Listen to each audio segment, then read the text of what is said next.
Hey TYT, this is Nomi Khanz. We're here at the Senate office building, Hart Office Building in Washington, D.C., where Senator Bernie Sanders, along with 16 other senators, came on to co-sponsor the Medicare for All bill. You probably recognize Jeff Weaver, who was the former campaign manager for Bernie Sanders' presidential run, former president of our revolution. Man about town, as he just told me. Yeah, that's exactly right. And here I am in Washington in the Hart Building. So did you ever envision, you used to work on Capitol Hill, you know how this place functions, and you've definitely dealt with the Democratic Party establishment. Did you ever imagine a year ago that we'd be standing here staring at 17 Democrats, many who want to be president someday, signing on to this Medicare for All bill as co-sponsors? Yeah, I spent 14 years on the Hill in total, in the House and the Senate. And, this is a major, major development. And this is really the political revolution that Bernie talked about. When you put forward bold proposals to the American people, they respond positively, then Washington responds. And I think it's gratifying that so many senators, have the foresight to see where the ground is moving, that the rank and file of the Democratic Party, if not the Democratic establishment, really is behind Medicare for All. And you see in public polling, people of all political persuasions are moving in this direction. So, I think it shows a lot of foresight on their part, a lot of vision. There's a long way to go, obviously. But this is really a much different scenario than it would have been 2 years ago before the 2016 presidential primary. Who, out of the senators, were you most surprised by? No, I don't think I'm surprised by any of them, frankly. I think, each of them took a look at this. Like I said, I think they looked at where the rank and file of the party is, where it is in their state, and they came to the conclusion that it's really time to get on board with Medicare for All. I mean, I think you saw former Senator Max Baucus, right, conservative Democrat from Montana, who admits that he was the person who sort of stonewalled single payer when he was, shepherding the Affordable Care Act through the Congress. Says, look, the country has changed, and we're in a new place, and we need to look at single payer, right? And that's due to the activism of people around the country. The millions of people who came out for Bernie and who stayed active in politics. All the young people coming into politics. It's like this is what the establishment does not understand about politics, is that you can change the conversation. It's not just within this box, right? And Bernie gets that, and some of the other senators up there get that you need to break out of the box, and that when you do, you inspire the American people, and the whole conversation moves. We just spoke with Senator Cory Booker, and I asked him how he, as a co-sponsor of this bill, was going to be able to balance the interests of the pharmaceutical industry in his state of New Jersey, which he's taken money from. And he took it back to the people and said, in the end, this is about people and how drug companies negotiate. And the government is going to have to do that. They're going to have to find a way to do so. Do you get a sense that other senators are coming around on this type of policy shift and possibly may not be taking money from these industries anymore? Where's the future of the lobbying on this going? Yeah, well, obviously those interests are going to lobby hard against this. But let's be clear. If you have Medicare for All, there's still going to be a pharmaceutical industry. Somebody has to make medications. They're still going to make money. They're still going to make quite a bit of money. They're just not going to make the exorbitant amount of money that they make now. They're also not going to be able to charge Americans far more than they charge every other country in the world, because those countries do negotiate. So we're going to have a new level of equity between countries, and the pharmaceutical companies, believe me, they're going to make plenty of money.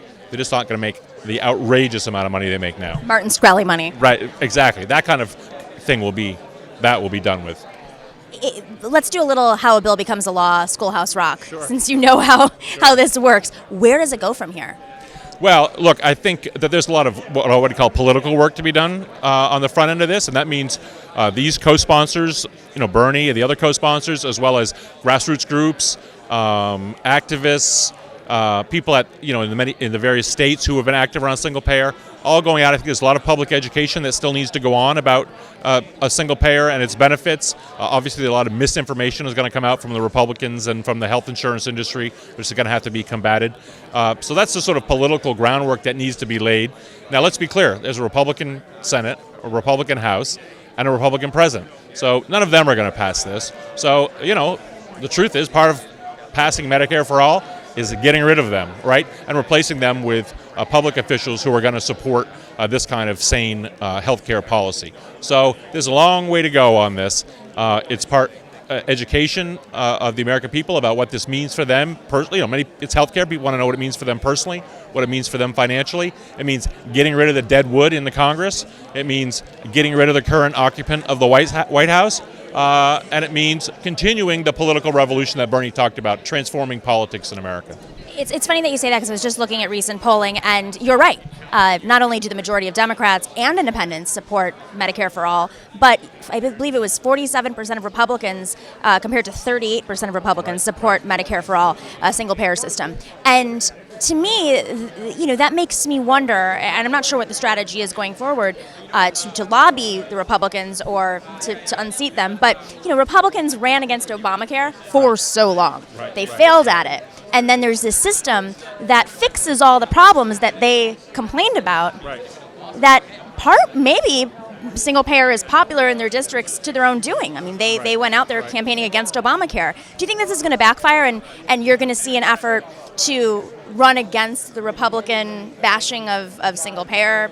Or I don't know how you would politic that out. Yeah. Well, I mean, what is interesting, you saw today, there was a business, CEO of a manufacturing company who was here, who talked about this real drag that the current healthcare system puts on American competitiveness, right? And so I think you're going to see people in the business community increasingly saying to their fellow business people in the private insurance companies, look, we just can't afford you anymore, right? You're like a leech on the economy, and we've got to get rid of you.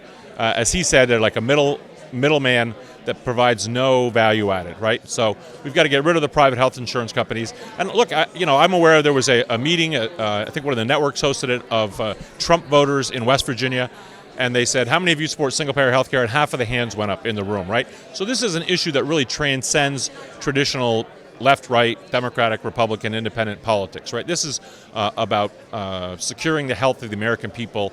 Every other industrialized country does it, right? Like, this is America. So, in the spirit of American exceptionalism, let me say, why aren't we doing it? Last question. While this was all going on, you had the press secretary, Sarah Huckabee Sanders. Got a little confusing on Twitter between the Sanders all on Twitter. She is not, but maybe some reporter, because also on TV, they were going back and forth between this press conference and, of course, the press conference at the White House, the daily briefing. And somebody asked her, which I thought was amazing, because usually at these things you get a lot of questions about the day's events at the senators having nothing to do with the conversation at hand. But you had reporters asking Press Secretary Sanders, it's confusing again, at the White House, Huckabee Sanders, about single payer. And she commented, well, Bernie Sanders didn't win the White House. Is this, they said, is this going to be successful? Is his revolution working? And she said he didn't win the White House. What's your response to that? Well, look, what's beautiful about America is that we have elections every 4 years. And Mr. Trump may have won, we can talk about the reasons why that it was not some other time, but he may have won, but he's got to face the American public again very shortly. And I think based on his record of incompetence, far-right extremism, and failing to deliver on the promises that he made, including draining the swamp when he has filled his administration full of the worst Wall Street swamp creatures imaginable, that he is going to be churned out in 2020. And we're going to have a Democrat elected who is going to support single payer and a host of other progressive agenda items. So their days are numbered over there. You can quote me on it.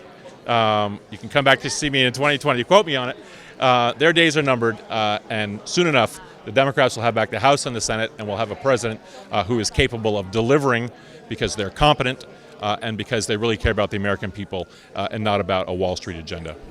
Jeff Weaver, always a pleasure. Thank you. Take care.